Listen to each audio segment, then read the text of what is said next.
അത്രയ്ക്കും വലിയ ഗൗരവത്തിലാണ് ഈ അപകടം ഉണ്ടായിപ്പോയത്. ഇന്നത്തെ കണക്ക് പ്രകാരം ഏകദേശം 314ഓളം പേര് ഈ അപകടത്തിൽ ഇതുവരെ മരണപ്പെട്ടിട്ടുണ്ട്. 314ഓളം പേര് മരണപ്പെട്ടിട്ടുണ്ട്. ഇനിയും 300ഓളം പേരെ കാണാൻ കിട്ടിയിട്ടില്ല. അവരെ കണ്ടെത്തേണ്ടതുണ്ട്. 300ഓളം പേരെ ഇതുവരെ കണ്ടെത്തിയിട്ടില്ല. അവരൊക്കെ എവിടെയാണെന്നും അവരെ അന്വേഷിച്ചുകൊണ്ടിരിക്കുകയാണ്. അവരിൽ എത്ര പേര് ഹയാത്തിലുണ്ടെന്നും അറിയില്ല. എന്ന് പറഞ്ഞാൽ ഇനിയും മരണങ്ങൾ ഏറെ സംഭവിക്കാൻ ചാൻസ് ഉണ്ട്. അതുപോലെ തന്നെ 60ഓളം കുട്ടികളാണ് ഇതിൽ മരണപ്പെട്ടു പോയിട്ടുള്ളത്. 60ഓളം കുട്ടികൾ, 150 പരം ആളുകൾ ഇപ്പൊ നിലവിൽ ഹോസ്പിറ്റലിൽ അതീവമായ നിലയിൽ ഹോസ്പിറ്റലിൽ കഴിയുന്ന 150ഓളം ജനങ്ങളുണ്ട്. 500ഓളം പേരെ ഇതിന്റെ അപകടത്തിൽ നിന്നും രക്ഷപ്പെടുത്താൻ ദൗത്യ സംഘത്തിന് കഴിഞ്ഞിട്ടുണ്ട്. 250 വീടുകൾ പൂർണ്ണമായി നശിച്ചുപോയി. ആയിരക്കണക്കിന് ജനങ്ങൾക്ക് വീടുകളും ഇല്ലാതായി പോയി. ആലോചിച്ചു നോക്കണം അതിന്റെ വലിയ ദുരന്തത്തിന്റെ വലിയൊരു അവസ്ഥ. ഒരു നാടിനെയും മറ്റു നാടിനെ ബന്ധിപ്പിക്കുന്ന ഒരു പാലം ഉണ്ടായിരുന്നു. ആ പാലം പൂർണ്ണമായും തകർക്കപ്പെട്ടു പോയി. 1ാമത്തെ ദിവസത്തിൽ ഈ അപകടം നടന്നപ്പോൾ അപ്പുറത്തുള്ള ജനങ്ങൾക്ക് ഈ സ്ഥലത്തെത്താൻ കഴിഞ്ഞിട്ടില്ലായിരുന്നു.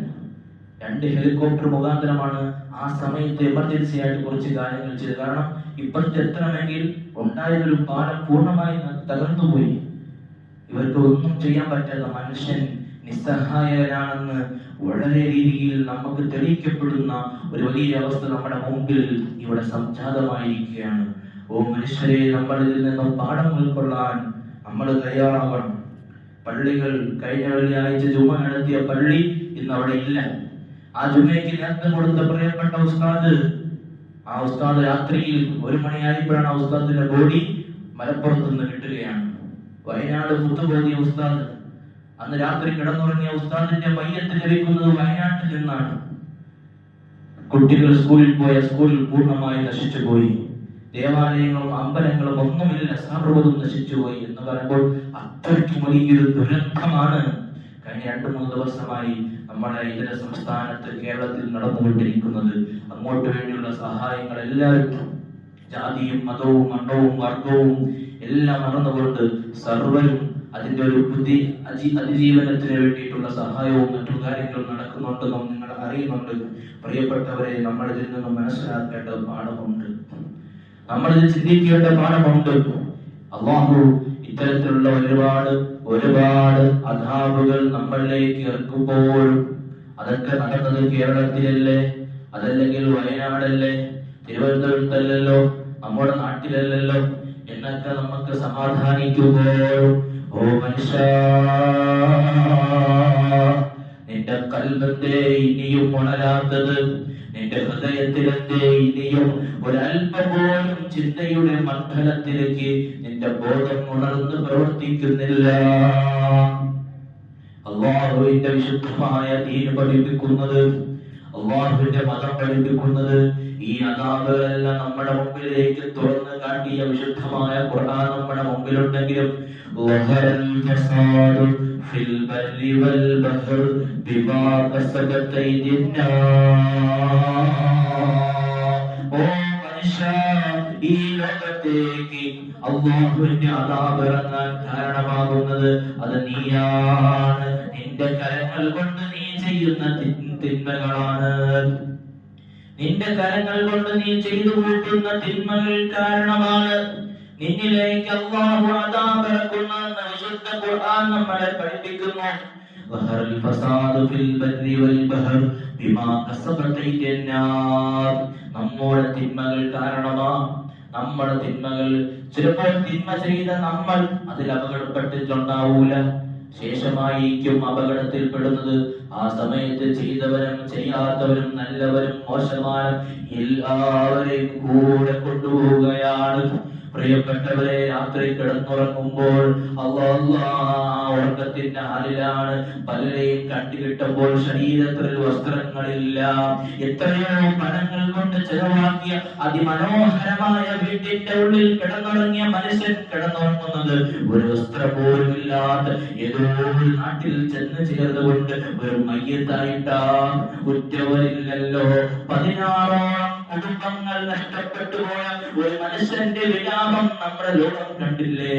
അയാളുടെ ഭാര്യ പോയി, മക്കള് പോയി, പേരമക്കള് പോയി, സഹോദരങ്ങൾ പോയി. സുബ്ഹാനല്ലാഹ്, അവശേഷിക്കുന്ന ആ മനുഷ്യൻ മാത്രമാണ്.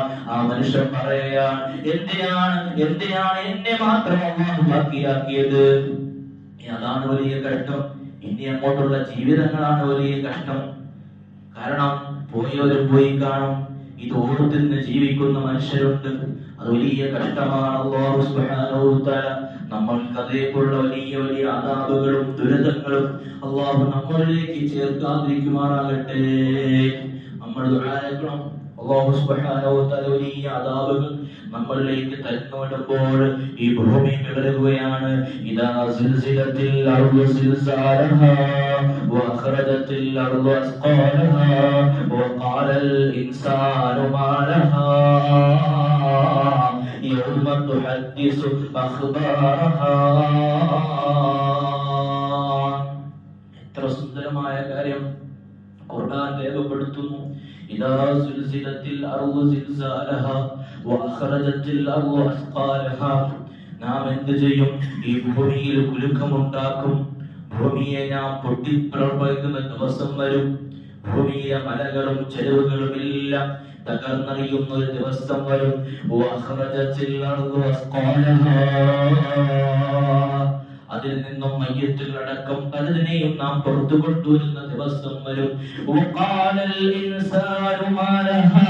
മനുഷ്യന്മാര് പറയുകയാണ്, ഇതെന്തൊരവസ്ഥയാണ്, ഇതെന്തൊരു സംഭവമാണ്, ഇതെന്താണ് ഇവിടെ നടക്കുന്നത്?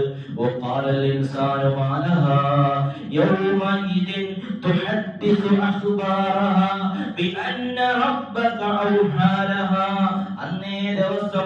അന്നേ ദിവസം ഈ മലകൾ നമ്മളോട് കഥ പറയും. ഈ മലകൾ നമ്മളോട് വർത്തമാനം പറയും. എന്തു പറയും? ബിഅന്ന റബ്ബക ഔഹാ ലഹാ. നിന്റെ റബ്ബ് നിന്നെ പഠിപ്പിച്ച കാര്യത്തെ പറ്റി ഈ മലകൾ നമ്മളെ ഓർമ്മപ്പെടുത്തും. ഭൂമിയെല്ലാം വളരുന്ന ദിവസം നമ്മളിലേക്ക് വരാൻ കിടക്കുമ്പോൾ പല സ്ഥലങ്ങളിലും പല നാടുകളിലും ഒന്നൊന്നായി ചെറിയ സംഭവങ്ങളായി മനുഷ്യരെ നമ്മളിലേക്ക് അല്ലാഹു ചെറിയ റിമൈൻഡർ ആയിട്ട് ഓർമ്മപ്പെടുത്തുകയാണ്. നന്നാവാൻ വേണ്ടിയിട്ട്, അല്ലാഹുവിലേക്ക് മടങ്ങാൻ വേണ്ടിയിട്ട്. അതാണ് നമ്മളിലേക്ക് എത്തുന്ന കാര്യങ്ങൾ. അപ്പൊ ഒരു നാട്ടിൽ സംഭവം നടക്കുമ്പോൾ അതിൽ വിഷമിക്കുമ്പോൾ നമ്മൾ മനസ്സിലാക്കേണ്ടത് ഇന്നല്ലെങ്കിൽ നാളെ നമ്മളും ഇതേ അവസ്ഥയിലാണ്. അവിടെ മരണപ്പെട്ടു പോയ 300ഓളം ജനങ്ങൾ, അതിൽ പകുതിയോളം വരുന്നതും നമ്മുടെ പ്രിയപ്പെട്ട സഹോദരങ്ങളാണ്. നമുക്ക് അവർക്ക് വേണ്ടി മയ്യത്ത് നമസ്കരിക്കണം, ചിന്തിക്കണം. പണമുള്ളവനും സമ്പാദ്യമുള്ളവനും ആർഭാടത്തിൽ ജീവിച്ചവനും വലിയ കൊട്ടാരങ്ങൾ ജീവിച്ചവനും കിടന്നുറങ്ങിയ മണ്ണെവിടെയാണ്? ചെളിക്കുണ്ടിലാണ്. ഓരോ ദിവസവും ധരിച്ച വസ്ത്രങ്ങൾ എത്രയാണ്, എത്ര വിലപിടിപ്പുള്ള വസ്ത്രങ്ങളാണ്. അവസാനം ഭൂമിയിലെ മനുഷ്യരെല്ലാം കാണുന്ന രൂപത്തിൽ വസ്ത്രങ്ങൾ പോലും ഇല്ലാത്ത അവസ്ഥയിൽ കരങ്ങൾ ചലിക്കപ്പെട്ട് അവയവങ്ങൾ ചലിക്കപ്പെട്ട നിലയിൽ ഏതോ ഒരു നാട്ടിൽ ചെന്ന് മരിക്കേണ്ട അവസ്ഥ. ഇത് നമ്മളില്ലല്ലോ എന്നല്ല ചിന്തിക്കേണ്ടത്, അടുത്ത് നമ്മളിലേക്ക് വന്നു ചേരും. നിമിഷങ്ങൾ കൊണ്ട് സർവ്വതും തകർന്നടിഞ്ഞു പോയ ഒരു സമൂഹം നമ്മുടെ മുമ്പിൽ ഒരു മാതൃകയായി അല്ലാഹു ബാക്കിയാക്കുമ്പോൾ അതിൽ ഉൾക്കൊണ്ട് ചിന്തിച്ച് നമ്മൾ നന്നാവാൻ ശ്രമിക്കണേ മുഅ്മിനീങ്ങളെ. അല്ലാഹു സുബ്ഹാനഹു വ തആല നമ്മളെ നന്നാക്കുമാറാകട്ടെ. നല്ലത് ചിന്തിച്ച് നല്ലത് പ്രവർത്തിച്ച് അല്ലാഹുവിലേക്ക് മടങ്ങിക്കൊണ്ട് അവനെ ഓർത്തുകൊണ്ട് നല്ലത് മാത്രം ചെയ്ത് തിന്മകളെ തൊട്ട് മുഴുവനും മാറി നിന്ന് അകന്നുകൊണ്ട് അല്ലാഹുവിന്റെ പൊരുത്തത്തോടുകൂടി ജീവിക്കാൻ അല്ലാഹു നമുക്ക് തൗഫീഖ് നൽകി അനുഗ്രഹിക്കുമാറാകട്ടെ. അതുകൊണ്ട് പ്രിയപ്പെട്ട മുഅ്മിനീങ്ങളെ, നമ്മൾ നന്നാവണം കേട്ടോ, നല്ലത് മാത്രം ചെയ്യണം കേട്ടോ, നല്ലത് മാത്രം പറയണം കേട്ടോ, നല്ലതിലേക്ക് മാത്രം കൂട്ടുകൂടണം. അല്ലാഹുവിനെ മറന്ന് ജീവിക്കല്ലേ, അല്ലാഹുവിനെ ചിന്തിക്കാതെ ജീവിക്കല്ലേ, റബ്ബിനെ ഓർക്കാത്ത ഒരു ദിവസം നമ്മളിലേക്ക് വരല്ലേ, അല്ലാഹ് എന്ന് വിളിക്കാത്ത ഒരു ദിവസം മുഅ്മിൻ മുഅ്മിനേ കടന്നു വരല്ലേ. ഓരോ നാടിൽ നടക്കുന്ന സംഭവങ്ങൾ ചിന്തിക്കണം. ദിവസങ്ങൾ കൊണ്ടും ഓരോ മനുഷ്യരും നശിച്ചു പോകുന്നത്. മണികൾ കെട്ടിപ്പൊക്കിയ മനുഷ്യൻ, സമ്പത്ത് കൊണ്ട് കെട്ടിപ്പൊക്കിയ മനുഷ്യൻ ഇന്ന് ജീവിക്കാൻ ഒരു നിലമില്ല. ഒരു നാട് നശിച്ചു പോയില്ലേ? ഖിയാമത്ത് നാളിനെ പറ്റി നമ്മൾ കേട്ടിട്ടില്ലേ? ഖിയാമത്ത് നാളിനെ പറ്റി കേട്ടിട്ടില്ലേ മുഅ്മിനീങ്ങളെ? സർവ്വതും കുല്ലുമൻ അലൈഹാ ഫാൻ, സർവ്വതും നശിച്ചു പോകുമെന്ന, ഈ ലോകത്തൊന്നും ശേഷിക്കൂലെന്ന നമുക്ക് ഇമേജിൻ ചെയ്യാൻ കഴിയുന്നില്ല. എങ്ങനെയാണത്?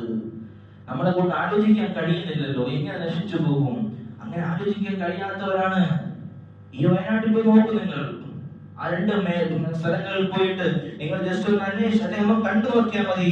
അതിന്റെ ഒരു ചെറിയൊരു മോഡൽ, ഒരു ഡെമോ നമുക്ക് അള്ളാഹു കാണിച്ചു തന്നിട്ടുണ്ട്. നമ്മളെ പോലെ പള്ളിയും വീടും കടകളും ഒക്കെ ഉണ്ടാകുന്ന ഒരു നാട്, നല്ല നാട്, എല്ലാ കാരണങ്ങളും ഉണ്ടായിരുന്ന ഒരു നാട് തന്നെയായിരുന്നു മുട്ടക്കയം എന്ന് പറയുന്നതും ചുരൽമല എന്ന സ്ഥലം. അതിന് മുമ്പുള്ള മാപ്പ് എടുത്ത് നോക്കിയാൽ കാണാം. ഇന്നും അവിടെ ഒന്നുമില്ല. ശേഷം രണ്ട് നാടുകൾ പൂർണ്ണമായും തകർന്നടിഞ്ഞു. ഒരു മണിക്കൂർ ഒന്ന് അള്ളാഹു സ്ട്രോങ് ആയി മഴ പെയ്തിട്ടപ്പോൾ ആ മലകളൊക്കെ പൊട്ടിപ്പറന്നപ്പോൾ സർവ്വതും പോയി. ആര് ചിന്തിച്ചു? ആര് ഓർത്തു? ചെറിയൊരു ഡെമോ കാണിച്ചു തരിക. ഓരോന്നും ഇത്രയേ ഉള്ളൂ. ഒരു നാടിന് അള്ളാഹു നിമിഷം കൊണ്ടെങ്കിൽ ഈ ലോകത്തെ നശിപ്പിക്കാൻ സമയവും അല്ലാഹു ഇദാറാദ ശൈഅൻ അയ്യകൂന ലഹു കുൻ ഫയകുൻ. അല്ലാഹു കുൻ എന്ന് പറഞ്ഞാൽ ഫയകുൻ. അല്ലാഹുവിന്റെ തീരുമാനം മാത്രം മതി. അത് ഏത് ആ നിമിഷം അതിവിടെ പുലരും. ഇത് നമ്മുടെ മുമ്പിൽ ഓർമ്മപ്പെടുത്തുമ്പോൾ പ്രിയപ്പെട്ടവരോട് പറയാനുള്ളത്, എന്റെ ശരീരത്തിനോടും ആത്മാവിനെ എന്നിലേക്ക് ചേർത്തുകൊണ്ടും നിങ്ങളോടും പറയാനുള്ളത്, ഓരോന്നും നമ്മളോട് ഓർമ്മപ്പെടുത്തുമ്പോൾ പിന്നെയും പിന്നെയും അല്ലാഹു നമ്മളെ ഇവിടെ ബാക്കിയാക്കിയത് എന്തുകൊണ്ട്? ആ അപകടത്തിൽ മരണപ്പെട്ടു പോയ ജനങ്ങൾ 300ഓളം പേർ ഒരുപാട് പേര് രക്ഷപ്പെട്ടെങ്കിൽ ആ ബാക്കിയാക്കിയ രക്ഷപ്പെട്ട ജനങ്ങൾ ഭാഗ്യം ചെയ്തവരല്ല, മരണപ്പെട്ടു പോയവർ ഭാഗ്യം ചെയ്തവരാവാം. അവർക്ക് ഷഹീദിന്റെ കൂലി അല്ലാഹു കൊടുക്കാം. പക്ഷെ ബാക്കിയായ നമ്മളടക്കമുള്ള ഇവിടെ ജീവിച്ചിരിക്കുന്ന നമ്മൾ അല്ലാഹുവിന്റെ ശിക്ഷയാണ്. കാരണം എന്താണ്? ഇത് തന്നിട്ടും നമ്മൾ പഠിക്കൂലല്ലോ. ഇത്രയും നമ്മുടെ മുമ്പിൽ കണ്ടുടർന്ന് തന്നിട്ടും നമ്മൾ നന്നാവൂലല്ലോ. അതാണ് നമുക്ക് അല്ലാഹുവിന്റെ ശിക്ഷ. മരണപ്പെട്ടു പോയത് എത്രയോ ഭാഗ്യമാരാണ്. അതല്ലേ പറഞ്ഞ മുൻകഴിഞ്ഞു പോയത്, നമുക്ക് മുമ്പേ യാത്ര ചെയ്തവർ അവരെത്രയോ ഭാഗ്യം. അവരൊരുപാട് ജീവിച്ച് ഇവിടുത്തെ ജീവിതത്തിൽ തിന്മകൾ വാരി കൂട്ടിയില്ല. നമ്മുടെ ആയുസ് കിടക്കുന്നതോറും ജീവിതം മുന്നോട്ട് പോകുമ്പോൾ ഓരോ നിമിഷവും തെറ്റുകളാണ്. കാണുന്നത് ഹറാമാണ്, നമ്മൾ ചെയ്യുന്നത് ഹറാമാണ്, പറയുന്നത് ഹറാമാണ്, പ്രവർത്തിക്കുന്നത് ഹറാമാണ്, കഴിക്കുന്നത് ഹറാമാണ്. അങ്ങനെ ജീവിക്കേണ്ട അവസ്ഥയാണ് നമ്മുടെ ലോകവും സഞ്ചരിച്ചു കൊണ്ടിരിക്കുന്നത്. അതിന്റെ കൂടെ നമ്മളും സഞ്ചരിച്ചു കൊണ്ടിരിക്കുന്നു. മുഅ്മിനീങ്ങളെ തിരിച്ചു വരണേ, മടങ്ങി വരണേ, അല്ലാഹുവിലേക്ക് മടങ്ങി വരണേ. 5 നേരത്തെ നമസ്കാരം മുടങ്ങാതെ അല്ലാഹുവിനെ ഓർക്കാൻ വേണ്ടിയിട്ട് അവൻ നമ്മൾക്ക് നിർബന്ധമാക്കി തന്നതല്ലേ. വേറെ ഒരു കാര്യവും അല്ലാഹു ഇത്ര സ്ട്രോങ് ആയിട്ട് പറഞ്ഞ ഒരു കാര്യമില്ലല്ലോ. നിസ്കാരത്തിനെ പറ്റി ഇത്ര സ്ട്രോങ് ആയിട്ട് അല്ലാഹു പറയുന്നു. നമസ്കരിക്കണം, 5 നേരം നമസ്കരിക്കണം, 5 നേരം അല്ലാഹുവിനെ ഓർക്കണം. ഒരു മുസ്ലിമായ മനുഷ്യൻ നിർബന്ധമായും 5 നേരം അല്ലാഹുവിനെ ഓർത്തിരിക്കണം. വിശുദ്ധമായ ഖുർആൻ പഠിപ്പിക്കുന്നുണ്ട്, കല്ലാ ഇദാ ബലഅത് തറാഖ്. വിശുദ്ധമായ സൂറത്തുൽ ഖിയാമയിൽ കൂടി 24 ആയത്തിൽ അല്ലാഹു പഠിപ്പിക്കുന്നത്, എന്റെ പ്രിയപ്പെട്ട മുഅ്മിനീങ്ങളെ, നെഞ്ചിൽ കൈവച്ച് മനസ്സിൽ തറയ്ക്കുന്ന രീതിയിൽ, ഹൃദയത്തിലേക്ക് ചേർക്കുന്ന രീതിയിൽ ഒന്ന് ആഴത്തിൽ ചിന്തിച്ചു നോക്കണേ. നമ്മളിലേക്ക് ഓർത്തുകൊണ്ട്, നമ്മളിലേക്ക് ചേർത്തുകൊണ്ട് ചിന്തിക്കണേ. കല്ലാ ഇദാ ബലഅത് തറാഖി വഖീല മൻ അല്ലാഹു പഠിപ്പിക്കുന്നുണ്ട്, മനുഷ്യരെ മനസ്സിലാക്കണം. ഓ മുഅ്മിനീങ്ങളെ, നിങ്ങൾ ചിന്തിക്കണം. ഇദാ ബലഅത് തറാഖി, നിങ്ങൾ മരണത്തിനെ കണ്ടുമുട്ടിയാൽ അസ്റായീൽ നിങ്ങളുടെ മുമ്പിൽ വന്നു പോയാൽ, അസ്റായീലിന്റെ സമയം നിങ്ങളിലേക്ക് എത്തപ്പെട്ടാൽ, വഖീല മൻ റാഖ്, ആ സമയത്ത് കിടന്ന് പറയും, എങ്ങോട്ട് ഇനി ഓടിപ്പോകും? അസ്റായീൽ നിൽക്കുന്നു, എങ്ങോട്ട് ഇനി തിരിഞ്ഞു പോകും? വഖീല മൻ റാഖ്, അവൻ ഇങ്ങനെ പറയപ്പെടും, ഇനി എങ്ങോട്ട് ഓടാനാ, എങ്ങോട്ട് തിരിയാനാണ്? മഴ വന്നപ്പോൾ മഴ നനയാതിരിക്കാൻ ഞങ്ങൾ മഴ കെട്ടിടത്തിലേക്ക് മാറി, വെയിൽ വന്നപ്പോൾ വെയിൽ കൊള്ളാതിരിക്കാൻ വേണ്ടി വേറെ സ്ഥലത്തേക്ക്, കൺഫർട്ടായ സ്ഥലത്തേക്ക് നമ്മൾ മാറി, അപകടങ്ങളിൽ നിന്ന് വന്നപ്പോൾ അപകടങ്ങളെ നമ്മൾ തരണം ചെയ്തു. അവസാനം ഇതാ ഓടി രക്ഷപ്പെടാൻ പറ്റാത്ത മരണം നമ്മുടെ മുമ്പിൽ വന്നപ്പോൾ, വഖീല മൻ റാഖ്, ഇനി എങ്ങോട്ട് ഓടാനാ, ഇനി എങ്ങോട്ട് ഓടാനാണ്? വഖന്ന അന്നഹുൽ ഫിറാഖ്, ആ മനുഷ്യന് മനസ്സിലായി ഇവിടുന്ന് കഴിഞ്ഞു പോവുകയാണ്. ഇവിടുന്ന് വിട പറയുകയാണ്, ഈ ലോകത്തോട് വിട പറയുകയാണെന്ന് ഈ മനുഷ്യന് മനസ്സിലായിട്ടുണ്ട്. തബാറകല്ലദീ ബിയദിഹിൽ മുൽകു വഹുവ അലാ കുല്ലി ഷൈഇൻ ഖദീർ അല്ലദീ ഖലഖൽ മൗത വൽ ഹയാത ലിയബ്ലുവകും അയ്യുക്കും അഹ്സനു അമലാ. സൂറത്തുൽ മുൽക്കിൽ കൂടെ അല്ലാഹു പഠിപ്പിച്ചത് കണ്ടില്ലേ മുഅ്മിനീങ്ങളെ? അല്ലദീ ഖലഖൽ മൗത വൽ ഹയാത്ത്. അല്ലാഹു പറയാണ് അല്ലദീ, ഞാൻ ഇവിടെ ഉണ്ട്. അല്ലാഹു പറയാണ് അല്ലദീ ഖലഖൽ മൗത, ഞാൻ മരണത്തിനെ പടച്ചു, വൽ ഹയാത, ജീവിതത്തിനെയും പടച്ചു. അല്ലാഹു ആദ്യം പറഞ്ഞത് മരണത്തെ കുറിച്ചാണ്. യഥാർത്ഥത്തിൽ പറയേണ്ടത് അങ്ങനെയല്ലല്ലോ. ആദ്യം പറയേണ്ടത് ജീവിതമല്ലേ?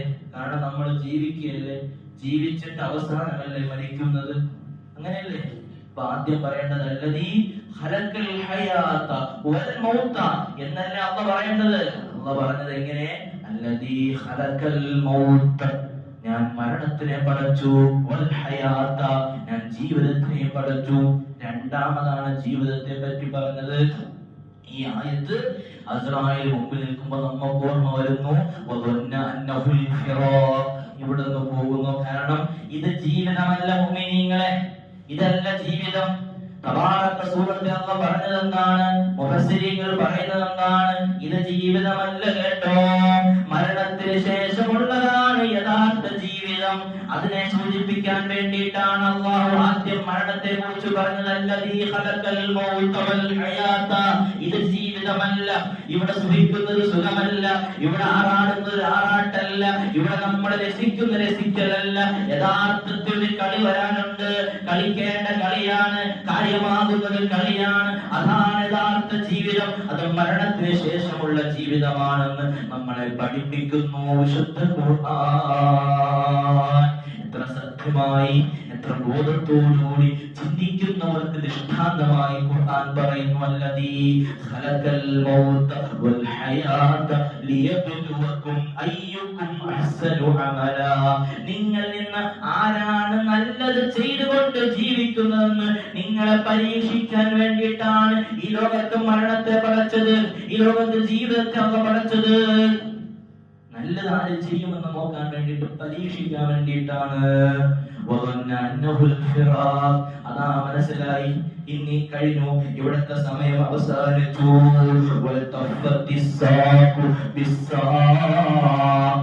ആ സമയത്ത് ഇറങ്ങി ഓടാൻ പോകും. അസ്റായീൽ നിൽക്കുന്ന സമയത്ത് ആരോഗ്യമില്ലെങ്കിലും ആരോഗ്യം വന്നിട്ട് ഇറങ്ങി ഓടാൻ പോകുമ്പോൾ അവന്റെ മടമ്പ് കാലിനെ ചേർത്ത് രണ്ട് കാലും കൂട്ടിക്കെട്ടിയിടുകയാണ്. ആ സമയത്ത് ശ്രദ്ധിച്ചു നോക്കണം. സക്രാത്തിന്റെ അവസ്ഥ കണ്ടിട്ടുള്ളവർ ശ്രദ്ധിച്ചു നോക്കണം. മരിക്കുന്ന സമയത്ത് കാല് പിടയൂല, കൈകൾ പിടയും, കണ്ണുകളും ശരീരമനങ്ങളും കാലിൽ പിടച്ചിലുണ്ടാവൂല. മാലാഖമാരെ കാലിനെ ലോക്ക് ചെയ്യും, പിടിച്ചങ്ങ് കെട്ടി വെക്കുന്നു. ഇലാ റബ്ബിക യൗമഇദിൽ മസാദ്, അല്ലാഹുവിന്റെ അടുക്കലേക്ക് കൊണ്ടുപോവുകയാണ്, അല്ലാഹുവിന്റെ അടുക്കൽ കൊണ്ടുപോവുകയാണ്. അങ്ങോട്ടും ഇങ്ങോട്ടും തിരിഞ്ഞു നോക്കുന്നു. എന്താണ് ഇനി ചെയ്യാൻ അവസ്ഥ, എല്ലാം കഴിഞ്ഞു, സമയം അവസാനിച്ചു, ഇതാ എന്നെ കൊണ്ടുപോകുന്നു, അള്ളാഹുവിന്റെ അടുക്കൽ കൊണ്ടുപോകുന്നു. ഇവിടുത്തെ ജീവിതം ഇതൊരു ജീവിതമല്ലല്ലോ എന്ന് മനസ്സിലാക്കുന്നു.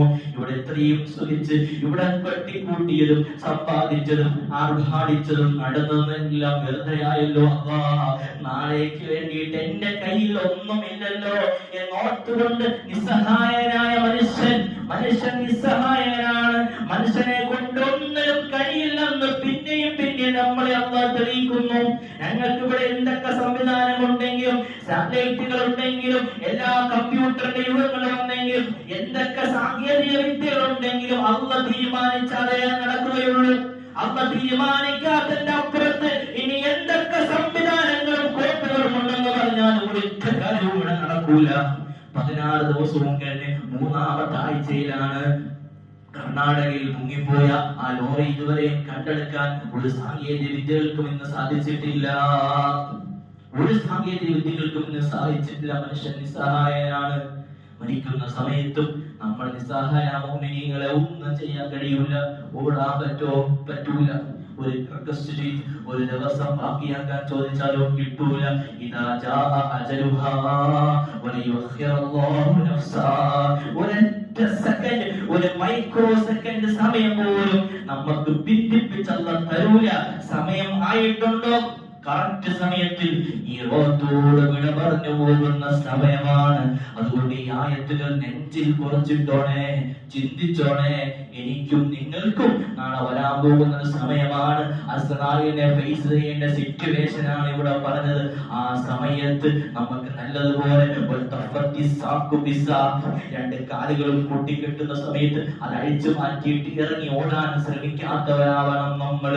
ആ സമയത്ത് അസ്റായിലിനോട് ഒരു ദിവസം എനിക്ക് ബാക്കിയാക്കണേ എന്ന് ചോദിക്കാൻ, റിക്വസ്റ്റ് കൊടുക്കാൻ, അഭ്യർത്ഥിക്കാൻ വേണ്ടിയിട്ട് ഒരു സമയം എനിക്ക് തരണേ, ഒരു വക്ത് നമസ്കരിക്കാൻ ഭാഗ്യം തരണേ, ഒരു വക്ത് സമയത്ത് ഒരു നന്മ ചെയ്യാനെങ്കിൽ കുറച്ച് സമയം തരണേ എന്ന് റിക്വസ്റ്റ് പറയാത്തവരാവണം നമ്മൾ. അല്ലാഹു ആ കൂട്ടത്തിൽ ചേർത്ത് ഈമാനുള്ള നല്ല മരണം അല്ലാഹു നമുക്ക് എല്ലാവർക്കും നൽകി അനുഗ്രഹിക്കുമാറാകട്ടെ. അതുകൊണ്ട് പ്രിയപ്പെട്ടവരെ, കല്ലാ, അല്ലാഹു പറയുന്നത് കണ്ടില്ലേ, കല്ലാ, സുന്ദരമായ മനസ്സിലാക്കണേ. ഇദാ ബലഅത്തി തറാഖി, നിങ്ങൾ മരണത്തെ കണ്ടുമുട്ടുന്ന ദിവസം ഓർക്കണം കേട്ടോ, ഓർക്കണം. അതുകൊണ്ട് ആ ഓർമ്മയിൽ ജീവിക്കണം, മരിക്കുമെന്ന ചിന്തയോട് ജീവിക്കണം. അല്ലാഹു സുബ്ഹാനഹു വ തആല നമുക്ക് ഈമാൻ നൽകി അനുഗ്രഹിക്കുമാറാകട്ടെ. അതുകൊണ്ട് പ്രിയപ്പെട്ടവരെ, മരണം എല്ലാവർക്കും ഉള്ളതാണല്ലോ. ലോകത്തെ ഏറ്റവും സത്യമായ കാര്യം അത് മരണം മാത്രമാണ്, സത്യമായി നടക്കുന്ന കാരണം. അതുകൊണ്ട് പ്രിയപ്പെട്ടവരെ, ആ മരണത്തെ കുറിച്ച് ചിന്തിച്ചുകൊണ്ട് നിങ്ങൾ വരണം. ശേഷമുള്ള ആയത്തുകൾ എത്രയോ സുന്ദരമായി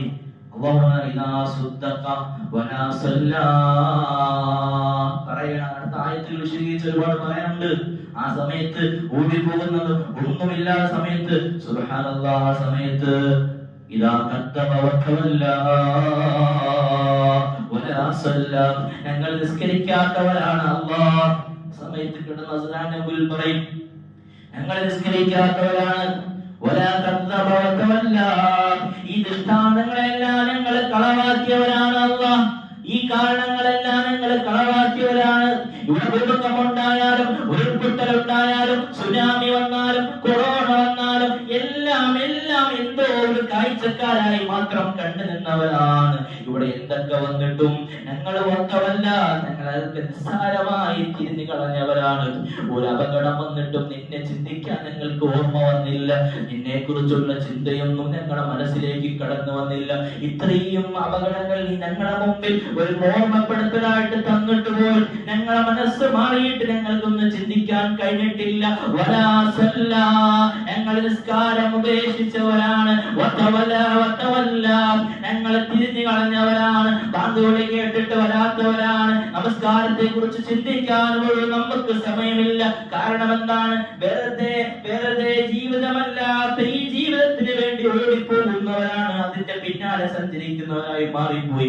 ഞങ്ങളുടെ അവസാനം ഇങ്ങനെ ആയിപ്പോയി അല്ലാഹ് എന്ന് നാളെ വിരൽ കടിക്കേണ്ട ഒരവസ്ഥ വരാതെ പ്രിയപ്പെട്ട മുഅ്മിനീങ്ങളെ, എന്റെ മുത്തു മുഅ്മിനീങ്ങളെ സൂക്ഷിക്കണേ.